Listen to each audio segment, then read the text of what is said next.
Big time. Can't wait to hit the stage at Hyde Park this summer. Roger Waters, The Who played there last year, I believe, and the Stones, right in the 60s. And that's when Brian Jones passed, and Mick let all the birds fly, the doves. It's gonna be flipped out. Can't wait. I remember when we started out and we were playing for audiences that you hadn't heard of us yet. We were opening for other bands, and you had this feeling of how much energy you had to put into sort of communicating that to the audience and getting them to react.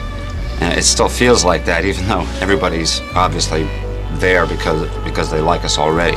You still feel like you need to lift the energy and really get the audience. More intimate. It's easier to get spit at. It's easier to get their reaction back. I hate it when there's barricades and they're so far away. It's more fun to feel their breath and to lean into them. And I mean, we came from gyms where there was no stage and they were standing up right in front of you. And it's just good. It's a good. I know for me, it's like looking at the other four guys, and the age thing disappears, the time disappears. It's all about that primal rock and roll thing, and it almost doesn't matter where we're making that kind of energy, whether it's here at Wembley or any place in between. In fact, that's what we do it for. It's that same buzz. It never goes away. It rejuvenates. It's we came, we saw, we conquered.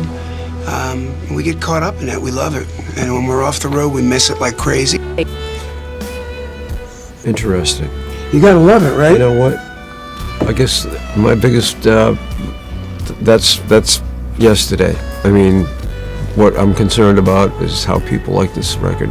I mean, that's really it. I mean, if we went away and you tell me 150 million records, that's great, but it's really about this next record. It's top on the list. No. Twofold. Going into every record, we'll sit around as a band and I always say, we're starting from now. We got nothing. We need to start it. And Brad would lean in and say, well, you did it the last time. And I'd say, oh yeah, we did do it like that. It's a nip and tuck, type of situation. So thinking about, would we be here, now it's like except for life that gets in the way, recording and going on tours is natural for us. So it's kind of, please don't throw me in the briar patch type of thing. We don't know any other way, or 10. Yeah, those are numbers I can deal with. 150. No, 150 million records. Anyway, well, we knew we've been wanting to do it for probably 2 or 3 years after Just Push Play came out, and every time we felt like, okay, well, let's get going. It's time. We've done a tour. We've done another tour. It's time to get another record out, and I think our first attempt was the Honkin' on Bobo thing, with Jack, and it just time kind of slipped away. We didn't have the vibe just wasn't right. So we did the Honkin' on Bobo record, which was something we wanted to do for a long time anyway, and cover some of the songs we've always loved or influenced us. So, and that I think threw a lot of influence into this record.